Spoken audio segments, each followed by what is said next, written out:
Silicon Valley power players are pouring more than $100 million into new political networks to reshape AI rules in Washington, setting the stage for one of the most high-stakes tech lobbying battles ahead of the 2026 midterms. For more, let's head to New York. We're joined by Oz Sultan from Sultan Interactive Group. Sultan, good to see you. Why are tech leaders investing so heavily in this new AI super PAC? So I think it's threefold. Number one, we've had for the first time AI kind of making its way into mainstream government systems. Previously, this was stuff that was dominated by IBM, Oracle, a couple other players, but all of a sudden you've got Palantir, OpenAI, and a bunch of other players inside of the space.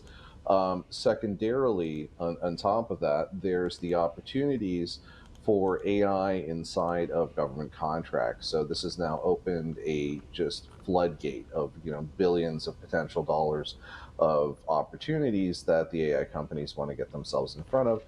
And third is the regulatory environment, right? So the more regulations, the less likely for the proliferation of AI. There's also huge things that are brewing right now around whether or not AIs can ingest certain databases of information, certain databases of books. All of that's up for grabs. So the more influence they have, the more weight they carry. The more things may opt in their favor. What message do you think Andreessen Horowitz and also Greg Brockman are now trying to send to lawmakers? I think what they're saying is simply this, that there's entirely too much clout and way too much dark money inside of the AI coffers, that I think it's necessary to have some sort of balance inside of this perspective, especially because we've got the AI maxis saying things like, put everything on AI, but there's still ways to go. There's processes to be understood, and there's things that AI really hasn't worked to fix inside of government that still are sort of nascent. So I think looking at what Andreessen is saying, that's kind of the temperament we should be taking with government. But there's this irrational exuberance right now around AI in government. So I think it may be 50-50. You may get a lot of traction with the lobbying. At the same point in time, a lot of people wanting to be relevant inside of Congress, just not necessarily knowing where they should be voting or casting their votes. Yeah, well, I mean, we're talking about the midterms. So how are they actually planning to influence policy in the key battleground states?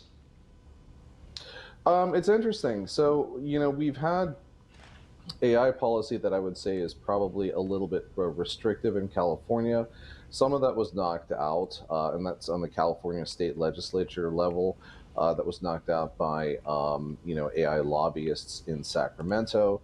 We've had certain regulations that are bubbling up inside of Michigan. We've had a few things inside of Texas, but these are regulations that don't have a tremendous amount of teeth. I think that the big regs that are coming are going to be the ones that Washington is mulling over for the next period of bill cycles, which is really fall of this year going into beginning of next year. But what that still holds is, that's still in committee, and where the lobbyists are going to feed into this and how they're going to impact that, that's yet to be seen. What does the involvement of OpenAI executives, do you think, signal about the company's stance on regulation? I think it's twofold.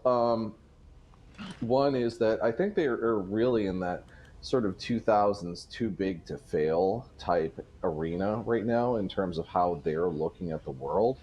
But above and beyond the too big to fail portion of this, the